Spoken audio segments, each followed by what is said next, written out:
హ్మ్. ఇక్కడ రకరకాలుగా వాళ్ళు పొలైట్‌గా లేరు, హంబుల్‌గా లేరు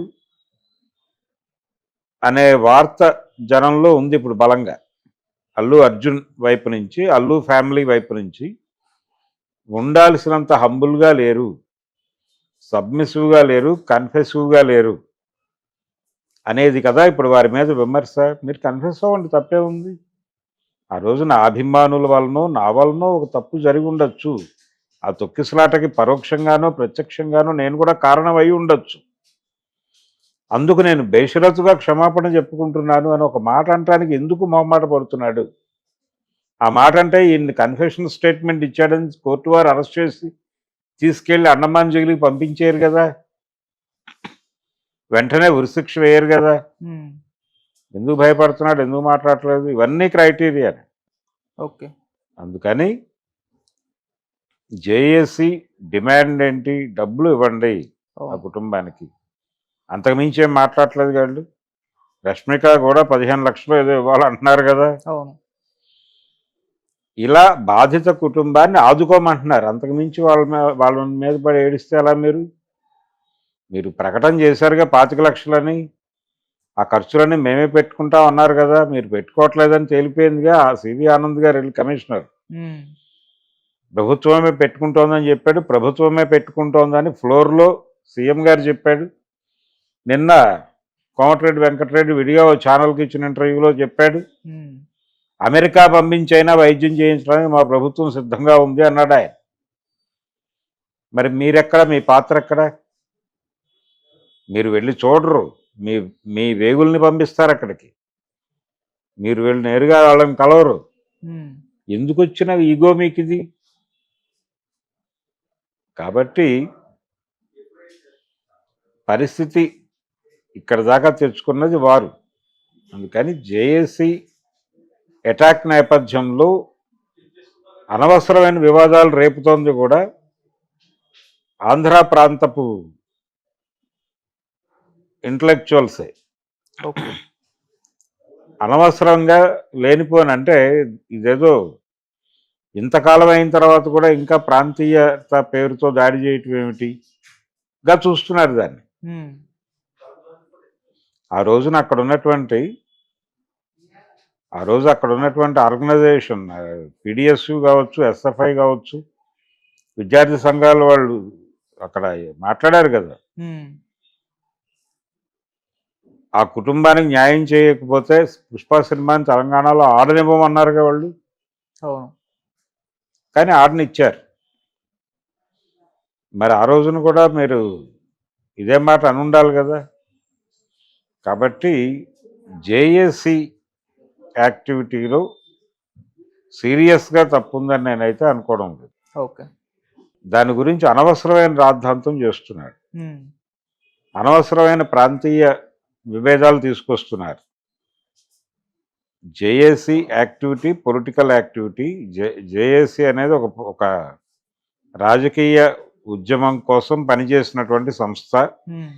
విద్యార్థి లోకం నుంచి విద్యార్థులకు ఖచ్చితంగా రాజకీయాలు ఉంటాయి. సో ఉద్యమ కాలంలో ఏర్పడినటువంటి ఒక సంస్థ అది.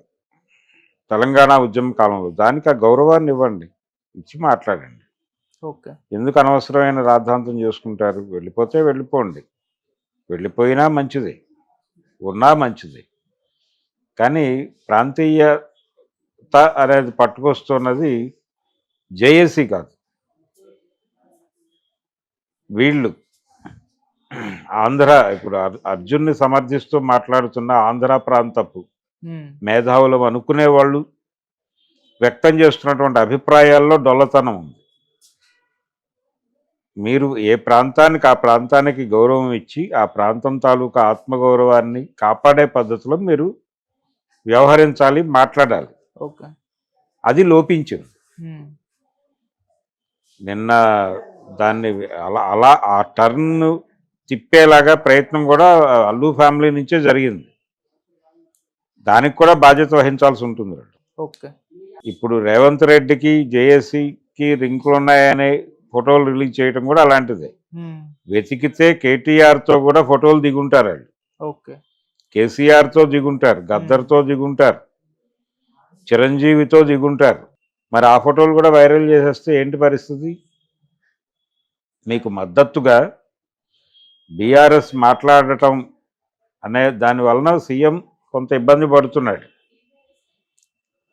మీ మీద మీరు ఎప్పుడైతే గవర్నమెంట్తో కన్ఫెసివ్గా లేరో, ఉద్యమం చేస్తున్నారో, మీ వైపున నిలబడటానికి మీకు తెలియని ఐక్య సంఘటన ఒకటి తయారైంది. బీఆర్ఎస్ అండ్ బీజేపీ ఈ రెండు పార్టీలు ప్రస్తుతం అర్జున్ని ఆయుధంగా మలుచుకొని రేవంత్ రెడ్డి మీద యుద్ధం చేస్తున్నట్టుగా కనిపిస్తున్నాయి.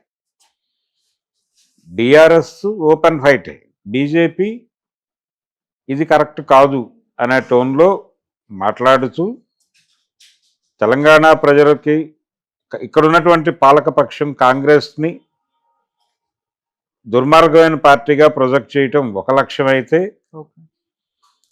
ఇక్కడ అందరినీ సేఫ్ గార్డ్ చేస్తున్నాం, మేము అందరి గురించి సమానంగా ఆలోచిస్తున్నామని ఆంధ్రాలో ఇమేజ్ సంపాదించుకోవటం, ఈ రెండు టార్గెట్గా బీజేపీ ప్రకటనలు చూస్తున్నాం మనం. బండి సంజయ్ కావచ్చు, ఇదేదో వాంటెడ్గానే చేస్తున్నాడు రేవంత్ రెడ్డి, ఆయన మాట ఉచ్చరించలేదు వేదిక మీద అని ఇంత దుర్మార్గమా అని మాట్లాడుతున్నారు. మీరు కూడా థియేటర్ దగ్గరికి వెళ్ళి ఒక ఫ్యాక్ట్ ఫైండింగ్ చేయండి. ఫ్యాక్ట్ ఫైండింగ్ చేసి సాక్ష్యాధారాలతో ప్రజా కోర్టులో రేవంత్ రెడ్డి గురించి ఒక కేసు దాఖలు చేయండి. అంతే తప్ప ఇప్పుడు వీళ్ళందరూ ఎప్పుడైతే పొలిటికల్ స్టాండ్ తీసుకుని అల్లు అర్జున్ని సెంటర్ చేసుకుని మాట్లాడటం మొదలుపెట్టారు, ఇష్యూ పొలిటికలైజ్ అయిపోతుంది. అప్పుడు ఆయన దృష్టిలో ముగ్గురు శత్రువులు, BRS, BJP and Allu family. అందుకని ఆయన కొంచెం అగ్రెసివ్గానే మాట్లాడతాడు. మీరేమో మరీ ముడుచుకుపోతారు, మమ్మల్ని ఇలా అనేస్తారా. కాబట్టి కరెక్ట్ కాదు అది. వాళ్ళ వ్యవహార శైలిలో లోపం ఉంది, వాళ్ళ కళ్ళజోళ్ళు మార్చుకోవాలి, వాళ్ళ ఆలోచన విధానం మార్చుకోవాలి.